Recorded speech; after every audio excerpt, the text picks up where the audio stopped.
ఏ సంబంధానికైనా నమ్మకం ఉండాలి. ఇప్పుడు వచ్చే ప్రశ్న ఏంటంటే ఆ నమ్మకం ఎవరి మీద ఉండాలి, రైట్? అది మీకు అర్థం కావాలంటే ముందుగా మీకు ఇది అర్థం కావాలి. కట్టడానికి ఉపయోగపడే ఈ తాడు ఇంత గట్టిగా ఎట్లా తయారైంది తెలుసా? ప్రతి తాడు ఇలా 3 పెన వేసుకుంటుంది.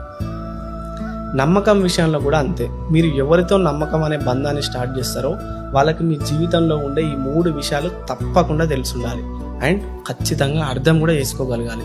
మొదటిది, మీ నవ్వు వెనుక దాగి ఉన్న మీ బాధ.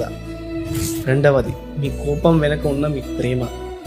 ఇక మూడవది, మీ మౌనం వెనుక దాగి ఉన్న మీ మాటల అగ్నిపర్వతం అండ్ మీ నిస్సహాయత.